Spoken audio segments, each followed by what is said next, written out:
Boa noite, igreja. Graça e paz do Senhor Jesus. Todo mundo bem?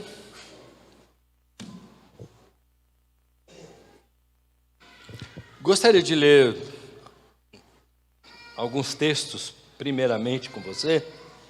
O primeiro deles é Êxodo 12, de 1 a 14.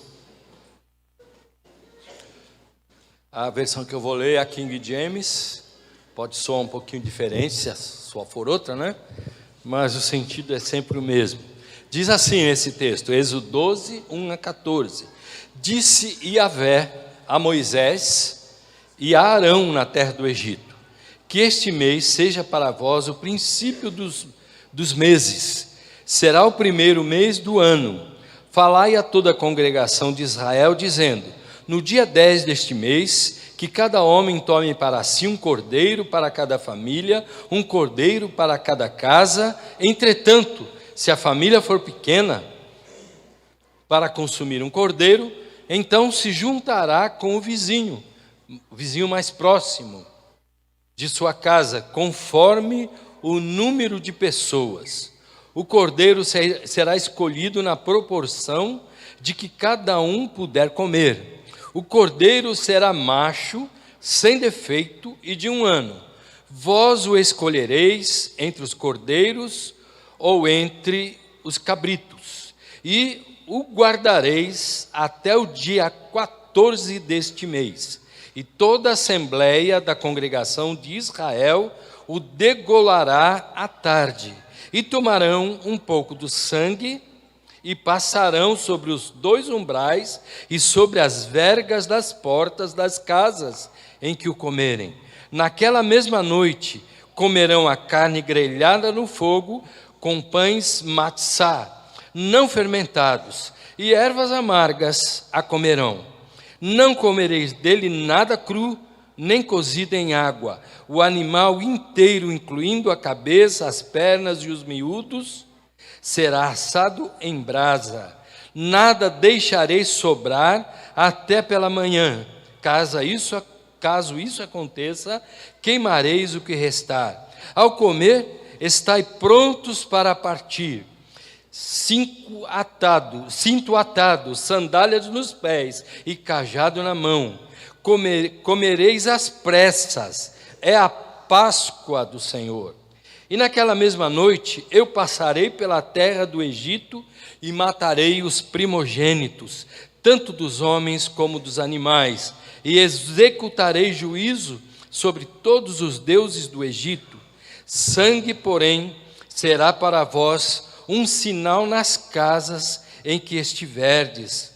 Quando eu vir o sangue, passarei adiante.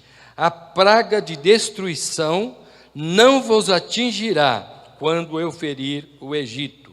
14 agora. Esse dia, portanto, será para vós um memorial, e o celebrareis como uma festa perene para Yahvé nas vossas gerações. O celebrareis por decreto perpétuo. E agora 1 Coríntios 15, 3 a 8 e 12 a 14.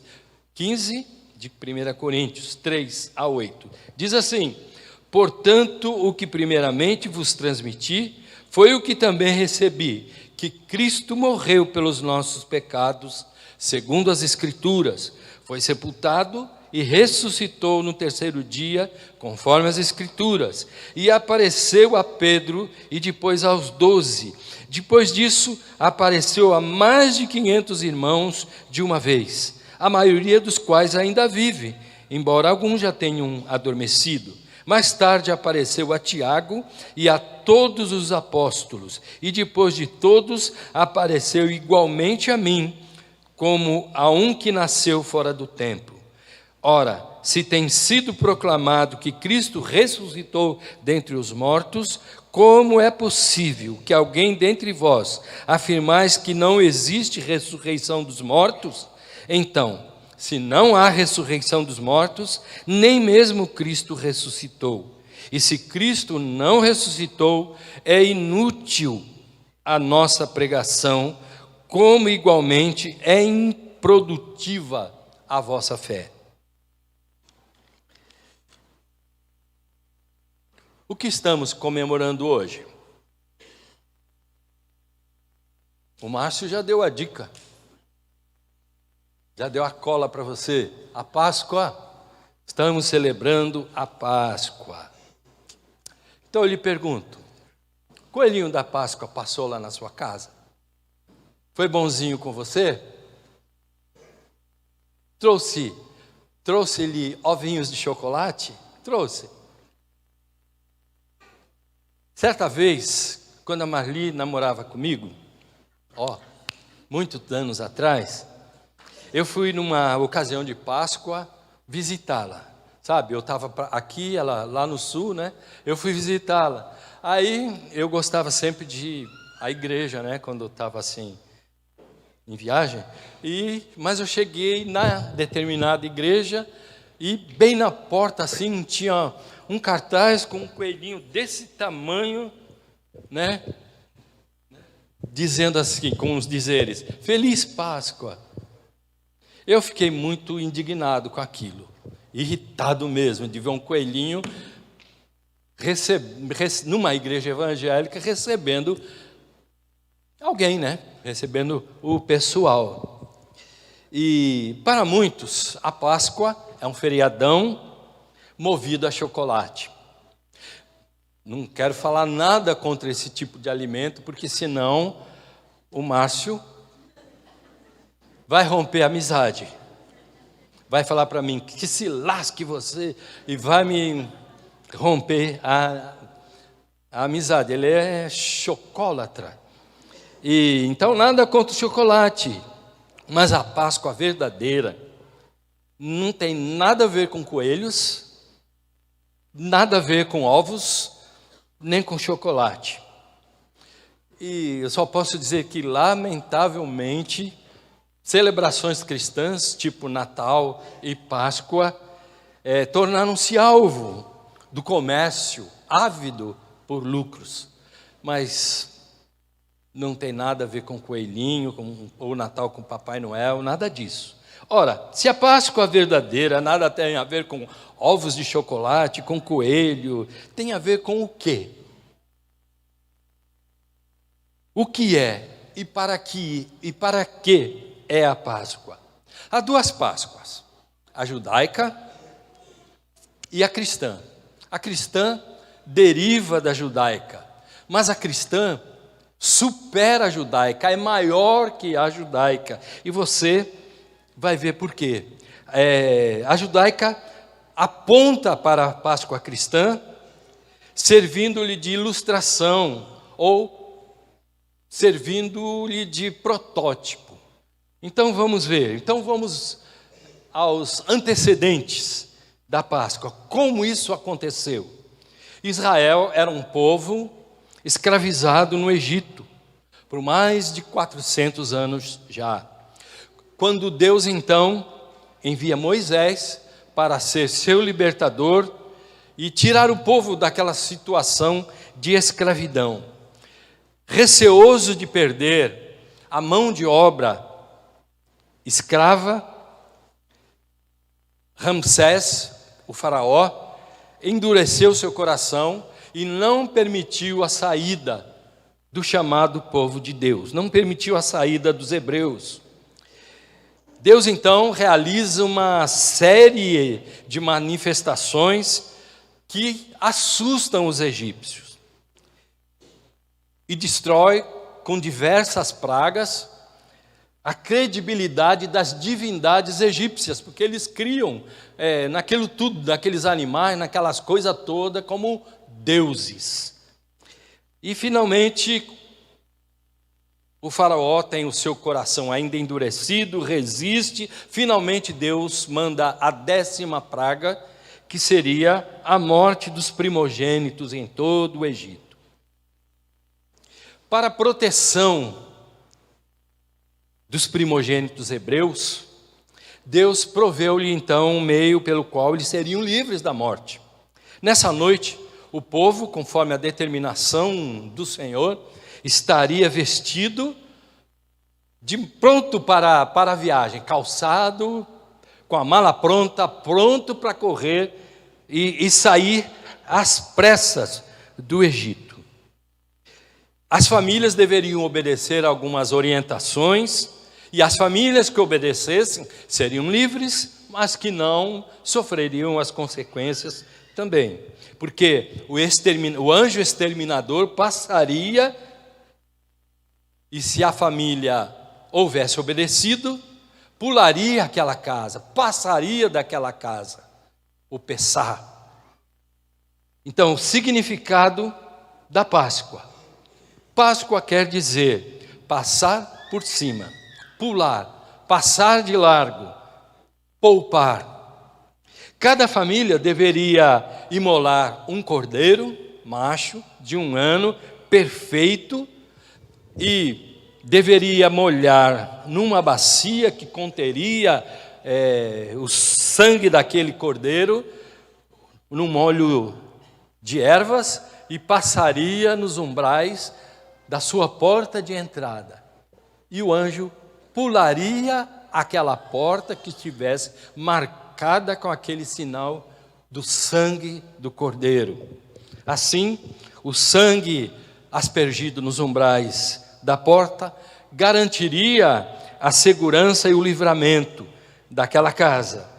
Quando a porta não tivesse esse sinal, o anjo viria com o juízo do Senhor. Então, na Páscoa, o personagem central é o cordeiro. O personagem principal da Páscoa judaica é o cordeiro. Cordeiro pessoal. Cada um tomará um cordeiro. A escravidão era um drama nacional para Israel. Mas, diante disso, mais do que isso, era um drama pessoal para cada hebreu. Ninguém tinha cidadania no Egito. Não tinham direitos, não tinham identidade, não tinham liberdade, não tinham sonhos, porque a vida deles era apenas trabalhar e sofrer violência. Estavam limitados à escravidão, à exploração, à opressão, à violência, à angústia. Mas agora Deus estendia a sua mão para Israel, e uma esperança nascia no seio do povo. Mas para concretizar essa esperança, cada um deveria ter um cordeiro em sua casa. O cordeiro era familiar, um cordeiro para cada família. Quando Deus passa, em qualquer lugar ou em qualquer geração, Ele sempre prioriza a família. O grande projeto divino sempre teve a ver com a família, pois Ele bem sabe que, ao passar, nela estará efetivamente passando na nação. Quando Deus preserva, quando Deus abençoa, consequentemente Ele está abençoando também a nação. Deus programou assim uma celebração familiar na sua Páscoa. Sem templo, sem altar, sem sacerdote. Deus revelou a sua prioridade número 1, o lar, a família. Gostou, Juarez? Gostou da UDF? Está vendo? Casais, família, né? E a família para Deus tem uma visão mais abrangente, até envolve também pessoas próximas, são consideradas família. Olha, viu? Célula, família, nossa família. Eu tenho uma família bem legal, viu? Que orou bastante pelo João lá, João Vitor. Família na fé. E um cordeiro singular, sem defeito. Deus exigiu que no dia 10 daquele mês, não vai pensar que é 10 de janeiro, porque o calendário judaico é diferente, tá? Seria mais ou menos 10 de abril, por aí. Que era o primeiro mês para eles. E Deus exigiu que nesse dia 10 daquele mês, escolhesse o melhor cordeiro de todos os cordeiros de cada rebanho. Um cordeiro perfeito, sem defeito. E um cordeiro sacrificado. A congregação de Israel o imolará no crepúsculo da tarde. Toda a família israelita, e assim toda a nação, concentraria a sua atenção no cordeiro escolhido, separado. E assim toda a nação estaria preparando essa Páscoa do Senhor, separando, sacrificando esse cordeiro, enquanto o povo de Deus comia, né, com ervas amargas, aquele cordeiro assado. Pense, a noite foi muito difícil. Já pensou a ansiedade do povo? Temos que sair depressa, daqui a pouco vamos comer depressa. Enquanto eles comiam assim, com o coração apertado, em toda a terra do Egito se ouviam gritos de terror, porque os primogênitos estavam sendo ceifados pela morte. Uma noite difícil para todos, mas a noite da libertação acontecia para Israel, porque toda a nação cumpriu a orientação de Deus. Então Israel foi salvo, liberto da escravidão do faraó. Desejando que o seu povo lembrasse sempre dessa noite do livramento, Deus instituiu então a Páscoa como uma comemoração perpétua. Êxodo 12, 15. E quando estiverem morando na terra que o Senhor vai dar a vocês, agora estou na NVI, como prometeu, continuem fazendo essa comemoração. E quando seus filhos perguntarem, que comemoração é essa? Respondam, é o sacrifício da Páscoa do Senhor. Isso faz lembrar que o Senhor passou por cima das casas dos israelitas no Egito. Foi quando ele fez destruição nas casas dos egípcios, mas não tocou nas casas do nosso povo. Esse dia será um memorial que vocês e todos os seus descendentes celebrarão como festa ao Senhor. Celebrem-no como decreto perpétuo. Esse termo memorial para o hebreu tinha um significado forte, amplo. Queria dizer, eu sei que o Senhor já fez e vai continuar fazendo hoje e amanhã. A Páscoa olhava para o livramento, uma retrospectiva, um reconhecimento de tudo que Deus já havia feito, mas também olhava para o futuro, para a terra prometida que viria e para o Salvador prometido, o Messias, o Cristo que haveria de vir. Vamos, portanto, agora, vista a Páscoa judaica, vamos à Páscoa cristã, a nossa Páscoa. Jesus é o nosso Cordeiro Pascal. Mais tarde, na plenitude dos tempos, Jesus veio ao mundo, enviado pelo mesmo Deus poderoso. E João Batista estava pregando no deserto, batizando aqueles que se arrependiam. E ao avistar Jesus vindo ao seu encontro, que disse ele, eis o Cordeiro de Deus que tira o pecado do mundo. Jesus foi identificado por João Batista como o mesmo Cordeiro da Páscoa judaica. Agora vem o Cordeiro de Deus que tira o pecado do mundo, que, a exemplo daquele que foi morto, para que todo aquele que nele crê não pereça, mas tenha a vida eterna. Um breve paralelo da Páscoa cristã com a Páscoa judaica. A Páscoa cristã tem como centro um cordeiro, Jesus Cristo, um cordeiro perfeito, sem defeito, sem mácula, sem pecado.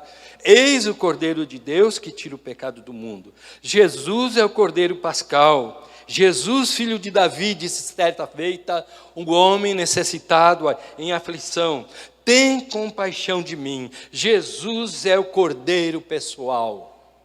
Se você precisa,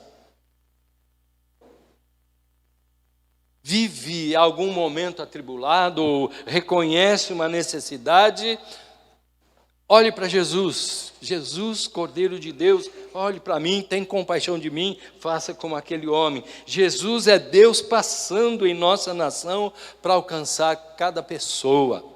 Jesus é também o Cordeiro familiar. Jesus caminhando pelas ruas da cidade, certa feita, a multidão envolvendo, um homem chamado Zaqueu correu, subiu na figueira brava para conseguir ver Jesus, porque ele era de pequena estatura, e quando passa por ele, onde ele estava, Jesus: Zaqueu, desce depressa, Zaqueu, porque hoje eu quero me hospedar na tua casa. Jesus é alguém que está preocupado com a nossa casa, com a nossa família. Pense nisso. Jesus é também o Cordeiro singular. Não cometeu pecado, nem dolo algum se achou em sua boca, pois ele, quanto ultrajado, não revidava com ultraje. Quando maltratado, não fazia ameaças, mas entregava-se àquele que julga retamente. Jesus é Deus passando em nossa casa. Jesus é Deus passando em nossa família, para nos levar para um caminho melhor, para um caminho de perfeição. Jesus é o Cordeiro sacrificado. Ele foi oprimido, foi humilhado, mas não abriu a sua boca. Como cordeiro mudo foi levado ao matadouro, e como ovelha muda perante os seus tosqueadores, ele não abriu a sua boca. Jesus é Deus passando entre os homens para nos amar de forma sacrificial. A Páscoa, que significa passagem do Senhor, tem o sangue como sinal. Lembra? Na Páscoa judaica, o sangue do cordeiro nos umbrais. Para o cristão, o sangue do cordeiro é o sinal também. Tem você no seu coração a marca do sangue de Jesus?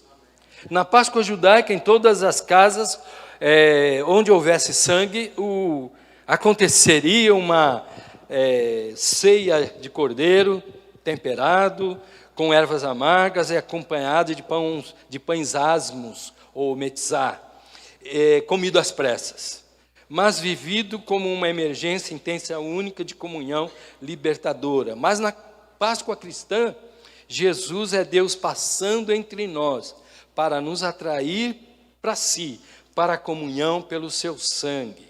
Disse ele: a minha carne é verdadeira comida, e o meu sangue é verdadeira bebida. Quem comer a minha carne e beber o meu sangue, permanece em mim e eu nele. Assim como o Pai que vive me enviou, igualmente eu vivo pelo Pai, também quem de mim se alimenta, por mim viverá. Jesus é o seu alimento? Claro que estamos falando simbolicamente. É impossível você pegar Jesus e devorar o seu corpo, a sua carne, beber do seu sangue. É espiritualmente que estamos falando. Quem se alimenta de Cristo, do Cordeiro, Jesus, prioriza viver com o povo de Deus. Sinal de salvação. Cordeiro para ser visto por Deus. Na grande noite da passagem do Senhor pelo Egito, só havia um sinal para os olhos de Deus: o sangue na porta, nos umbrais da porta. A presença dele significa salvação. A ausência desse sangue significaria juízo. Deus orientou tudo, mas o sangue na porta teria de ser pintado por cada casa, por cada família. Jesus é Deus passando entre nós para nos proporcionar salvação. Não adianta você se dizer simpático ao Cordeiro Jesus. Não adianta você conhecer a sua história, ter uma religião boa até, que fala do Cordeiro Jesus. Não adianta você contribuir financeiramente para as obras realizadas em nome desse Cordeiro Jesus, se você não deixar o Espírito Santo lavar o seu coração com o sangue do Cordeiro Jesus. Significado da Páscoa para nós. Se para os hebreus a primeira Páscoa terminava com o sacrifício do Cordeiro, com a aspersão do sangue nos umbrais da porta, a Páscoa cristã é mais abrangente, vai além, pois tem dois momentos de grande significado. O primeiro, a morte de Jesus, o Cordeiro de Deus que veio tirar o pecado do mundo. O segundo, a sua ressurreição. Morte de Jesus, sacrifício perfeito. Quando Jesus foi levantado na cruz, e ele deu a sua vida espontaneamente, levou com ele tudo aquilo que poderia nos separar de Deus. Ele realmente fez a ponte entre a humanidade e Deus. Na verdade, ele foi a própria ponte nos levando a Deus.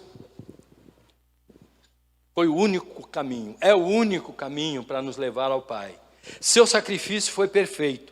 Foi a morte do inocente pelo culpado. Sabia? Você é culpado, você é pecador. E lá na nossa classe, né, pequenininha, a gente fala assim, falei assim no outro dia. E então fulano de tal, um garoto, você sabia que é pecador? Ele olhou assim sério e falou assim: e como? Pois é, você sabia que é pecador? Pecadora? E como, né? Não há nenhum. A Laura, né, hoje a gente na celebração do nosso café pascal, né? Ela sabia que vocês são pecadores. Como? Como somos? E quando Jesus foi levantado naquela cruz, levou nossos pecados sobre si. Levou também nossos sofrimentos, nossas doenças, do físico, da alma também, nossos medos, nossas inseguranças, nossas fraquezas, nossas decepções, não sobrou nada. Então, se você estiver carregando alguma coisa desse tipo, leva a Jesus. Por isso, seu sacrifício foi perfeito, foi pleno, foi cabal, total. Nada que eu ou você tenhamos feito ou venhamos a fazer ficou fora da cruz de Jesus. Nada ficou fora de ser coberto pelo sangue derramado por Jesus naquela cruz. Jesus fez o trabalho perfeito. Jesus levou a mim mesmo na cruz, levou você na cruz com ele, e por isso a gente pode dizer, como disse Paulo: já estou crucificado com Cristo. Você já está crucificado com Cristo? Na cruz foram cumpridas as promessas da palavra de Deus. Na cruz, Jesus me viu e me salvou pessoalmente. Na cruz, ele derramou seu sangue, sangue inocente que perdoa pecados. Na cruz, o véu do templo se rasgou de alto a baixo e um novo pacto, uma nova aliança foi estabelecida entre Deus e o homem. Na cruz está a nossa esperança. Em Jesus está a nossa esperança, porque Ele é a nossa Páscoa. E a ressurreição de Jesus. Jesus completa o plano perfeito de Deus ao terceiro dia, após ter sido morto. Sexta-feira, se foi uma sexta-feira mesmo, de tristeza, de lamento, de dor. O Salvador morreu. O sábado de perplexidade e tristeza, aquele em que o povo tinha esperança, havia morrido. Lá se foi a esperança do povo. Mas o domingo, pela manhã, pela madrugada, que coisa gloriosa. As mulheres foram correndo ao túmulo para ungir o corpo de Jesus com perfumaria. E quando chegaram, cadê Jesus? Havia ressuscitado, manhã gloriosa. Então a ressurreição faz do cristianismo uma religião singular, a religião verdadeira, pois tem como ponto central um Deus vivo. Outros líderes de outras religiões se levantaram, pregaram, fizeram suas obras, morreram e ficou nisso. Jesus não. Ele não ficou na sepultura. Como diz o velho hino, da sepultura saiu. Ele vive. Seu túmulo está vazio. Jesus vive para sempre. Jó já dizia, porque eu sei que o meu Redentor vive. O seu Redentor vive? Amém, aleluia. O fato de Jesus estar vivo faz toda a diferença. A ressurreição tem um significado poderoso para nós. A ressurreição valida, autentica, dá o caminho de genuíno a tudo que Jesus nos falou, fez e falou. Então, as bênçãos que emanam da cruz de Jesus, a nossa justificação. Romanos 4:25, ele foi entregue à morte por nossos pecados e ressuscitado para a nossa justificação. O que é isso? Você era pecador, você era condenado, mas Jesus o perdoou, Jesus o justificou, e agora você não é mais culpado. O sangue de Jesus o justificou. Você é alguém pecador, justificado por Jesus. Perdão dos pecados. Se Cristo não ressuscitou, é inútil a fé que vocês têm e ainda estão em seus pecados. Mas Ele ressuscitou e os nossos pecados não nos condenam mais, porque Jesus já nos perdoou. Significa também outra bênção, a nossa vitória. Somos mais que vencedores em Cristo. Se Cristo venceu, eu venci, porque eu estou nele. Se Cristo venceu, se você está nele, você venceu. Eu venci o mundo, a carne, o diabo, com todas as suas tramas e enganos. Venci a morte. Estarei com Jesus. E você também? A morte foi destruída pela vitória de Cristo. 1 Coríntios 15:54. O poder, o nosso poder, Atos 1:8, o poder que nos foi dado é maior que todo o conjunto de forças satânicas que levaram Jesus até a morte na cruz. Poder que tirou Jesus da sepultura. Está sobre nós, está conosco. Esse poder está disponível a todos aqueles que creem no Senhor. Você crê? Você confia? Então o poder de Jesus, poder de Deus, está com você. Nossa fé, se Cristo não ressuscitou, é inútil a nossa pregação, como também é inútil a fé que vocês têm.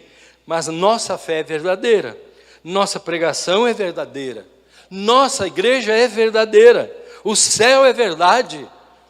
Não é um conto de fadas, nossa igreja é verdadeira, nosso propósito é verdadeiro.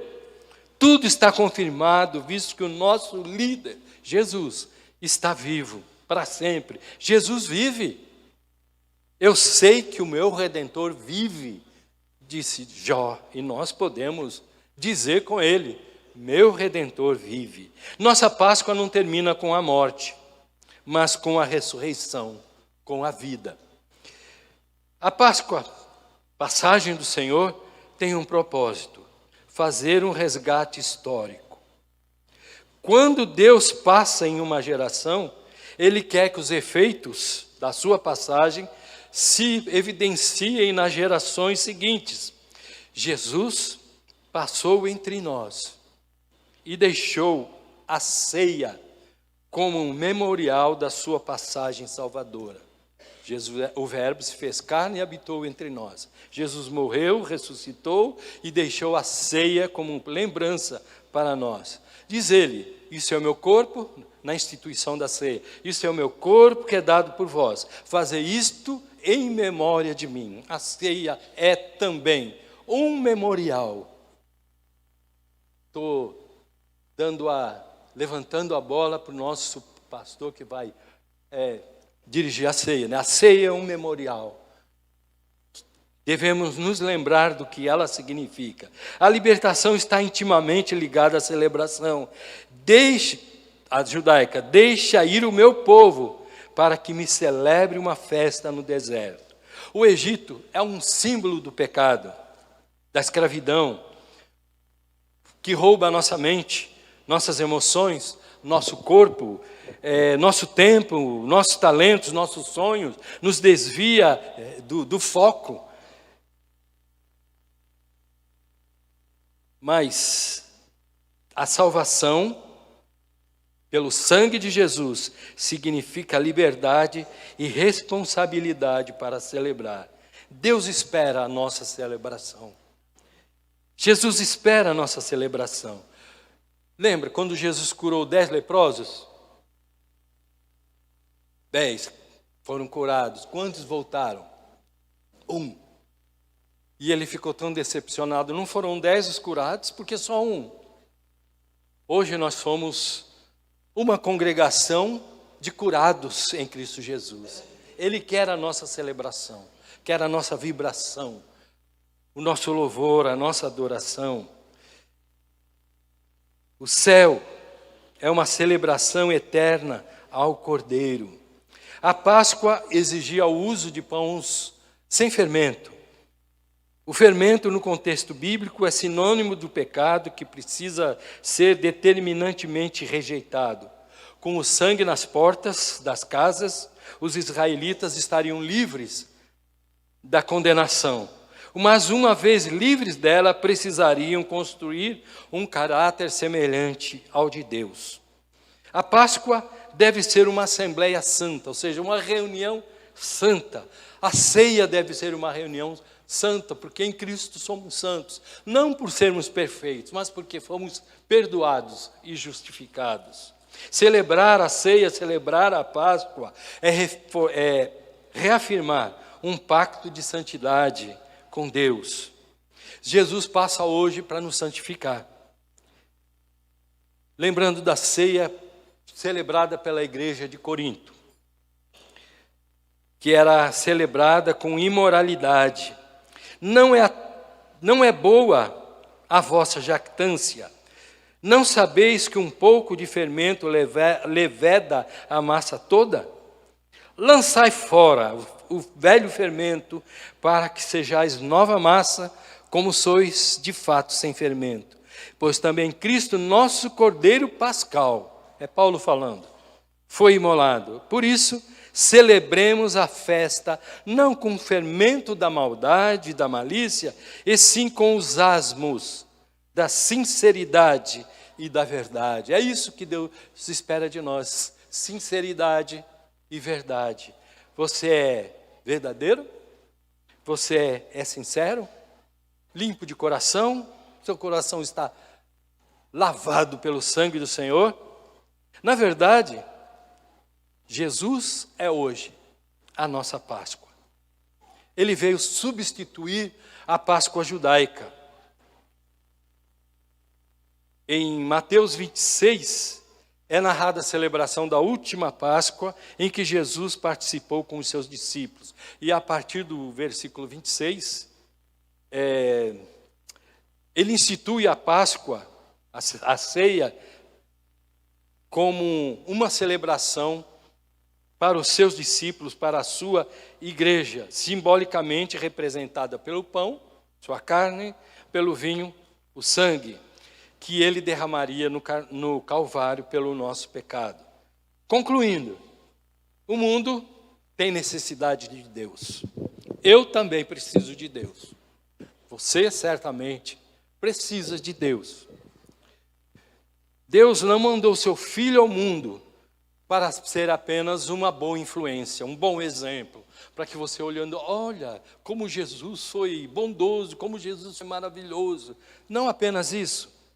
Ele mandou o seu Filho para que fosse o seu resgatador, o seu redentor, o seu Senhor e libertador. Ele viveu entre nós, morreu e ressuscitou. Sua vinda teve um único objetivo: atender à necessidade que cada um de nós tem de um relacionamento pessoal com Deus. Ele disse: eu vim para que vocês tenham vida de verdade. E também disse: eu sou o caminho, a verdade e a vida. Ninguém vem ao Pai se não for por mim. O ser humano só é completo quando experimenta uma relação pessoal com Deus, por meio de Jesus.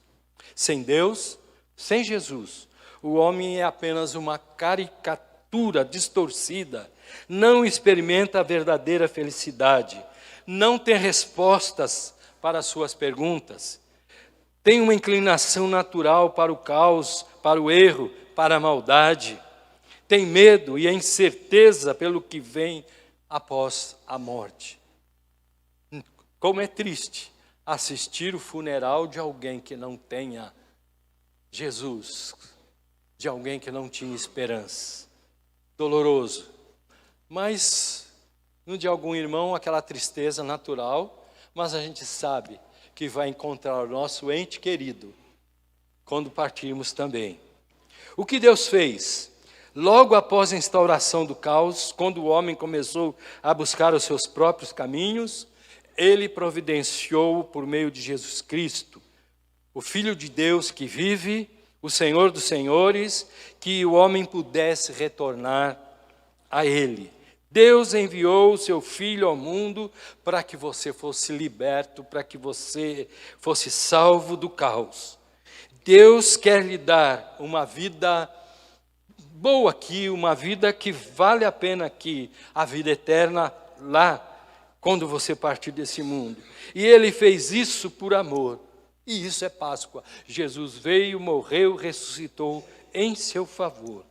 A Bíblia nos ensina que todos que sinceramente reconhecem que precisam de Deus e pela fé vão até Ele, por meio de Jesus,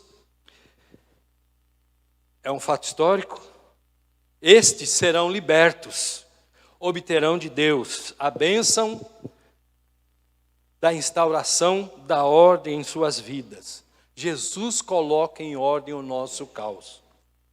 Jesus traz vida à nossa morte. Ele transforma a nossa morte em vida. Se você entendeu a razão porque Jesus o trouxe aqui, eu gostaria de entregar-se de corpo e alma a eles. Se você entendeu o plano de Deus para o seu resgate, você tem Páscoa.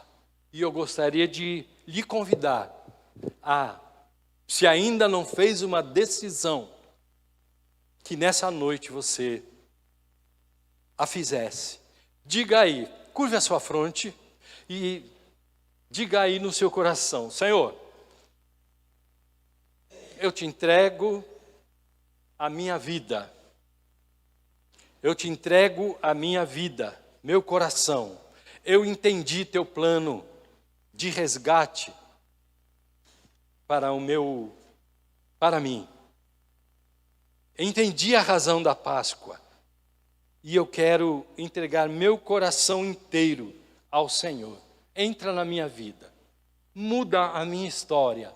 Faz de mim teu filho. Gostaria de perguntar, ainda de frontes baixas, alguém está orando, pedindo que Jesus venha à sua vida, ao seu coração? Se houver alguém assim, levante a sua mão. Amém. Amém. Graças a Deus. Amém. Mais alguém entregando a vida a Jesus? Amém, Jesus. Eu vou convidar vocês que levantaram a mão, que venham à frente. Vamos orar em seu favor.